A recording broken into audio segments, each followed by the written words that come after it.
एउटा सुगा रहेछ। सुगा आनन्दले एउटा नदीका छेउमा बसेर आनन्दले पानी पान गरिरहेको, जलपान गरिरहेको। त्यही बाटोमा यमराज हिँड्नु भएछ क्या। यमराज त्यही बाटोमा हिँडिरहेका बेलामा आज यमराजले सुगालाई देखेर मुसुक्क हाँस्नुभयो। अब यमराज हाँसेका छन्, त्यो पनि मलाई देखेर हैन।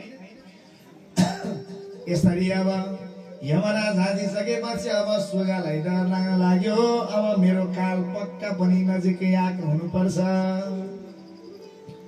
नत्र आज मलाई देखेर ती यमराज किन हाँस्थे भनेर डराएर अब के गर्ने होला, कसो गर्ने होला भनेर गरुडजीलाई बोलाउनु भयो। सुगाले ल मेरो काल आए जस्तो छ, मलाई यमराजले हेरेर मजाले हाँसेर गएका छन्, केही पनि नबोलिकन अब मलाई यहाँ यो भन्दा पारी 7 समुद्र पारी मलाई अब लानु पर्यो गरुड। अब म उडेर त कहिले पुग्न मलाई गाह्रो हुन्छ। त्यही भएर गरुडजीलाई बोलाएर ल मलाई 7 समुद्र पारी कतै लुकाएर आऊ, त्यो कालले मलाई नभेट्ने ठाउँमा, यसरी भन्नुभयो। अनि आज गरुडजीले ल त्यसले म तिमीलाई लान्छु भनेर आफ्नो पिठ्यौमा राखेर त्यो सुगालाई 7 समुद्र पारी एउटा गुफामा लर छाडिदिएछन्। अनि गरुड फर्की। अब त ढुक्क भयो, म त आज यमराज भन्दा पनि धेरै टाढा 7 समुद्र पारी एउटा गुफामा आएर बसेको छु। आज त्यो गुफामा लर छाडिदिए।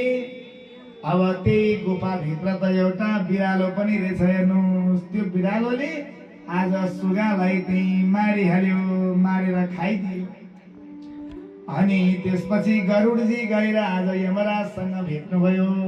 हजुरले त आज सुगालाई 7 समुद्र पारी देखेर हाँस्नु भएको थियो, त्यही भएर मैले सुगालाई 7 समुद्र पारी लगेर छाडिदिएको, त्यहाँ पनि उसको मृत्यु भयो।